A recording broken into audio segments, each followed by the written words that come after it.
In this video, I'm going to replace the blades on a Cub Cadet RZT S ride-on lawnmower.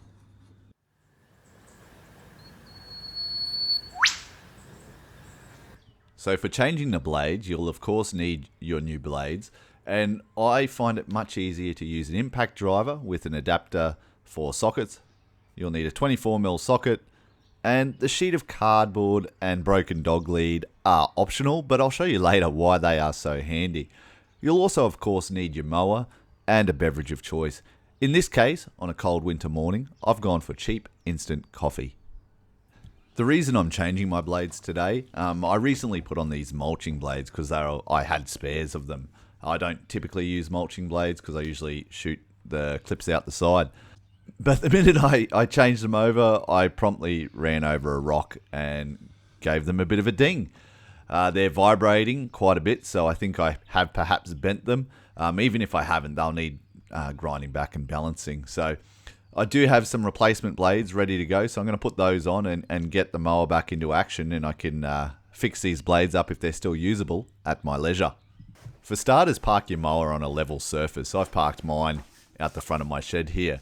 And then the cardboard or an old sheet can be used to put under the mower deck, and that way you can just slide the mower deck out sideways very easily. Next, lower the mower deck to its lowest setting. This gives you room to work above the deck.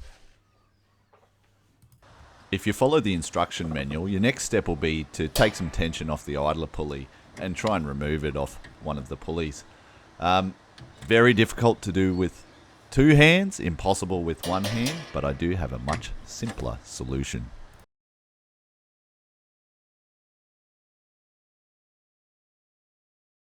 So what you do is you get your old dog lead or piece of rope and you put it around the belt at the back of the mower. And all you have to do is just pull back and you can just pull it off the pulley. So you can see I'm just doing that one-handed with the camera in my other hand.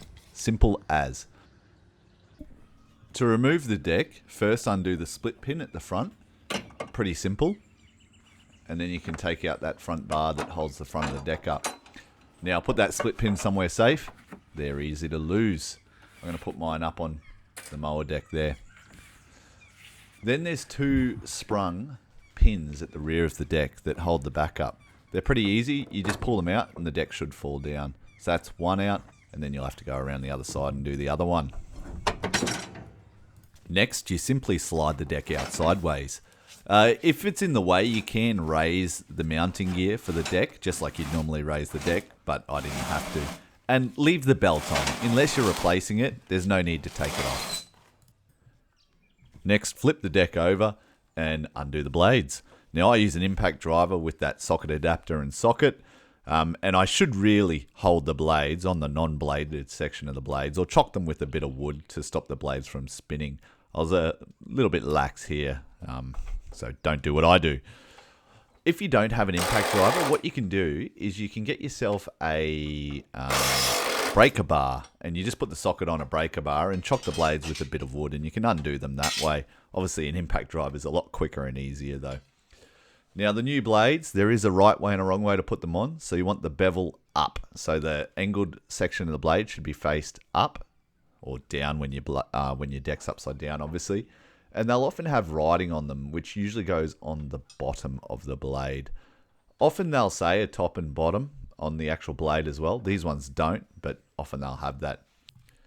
The orientation of the blades doesn't matter. As you saw, it's belt driven, so they're going to shift over time anyway. And when you're tightening the blades up, tighten them up between 70 and 90 foot-pound of torque. It's easy to overdo it with the rattle gun, so just keep that in mind. It's then time to flip the deck back over and slide it back underneath the mower. If the belt's got tangled at all, now's the time to sort it out before you slide it back under.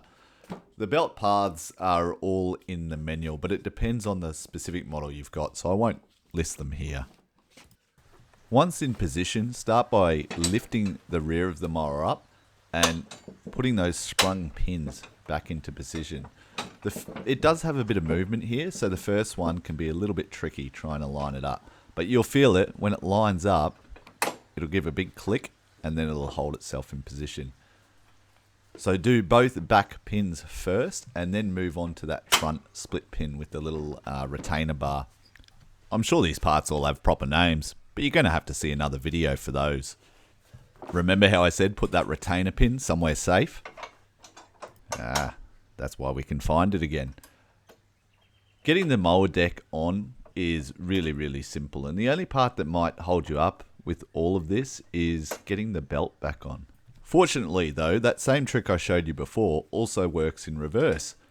So all you do is you get your rope or your broken dog lead, put it through the belt and pull the belt back onto the pulley. If the rope, or dog lead in my case, gets caught between the pulley and the belt, simply turn the pulley and it'll come out the side. It's really a great trick.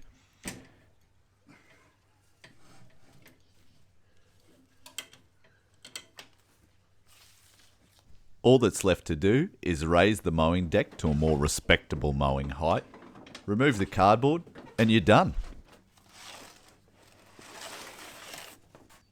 You can do it in less time than it takes to drink a cup of coffee.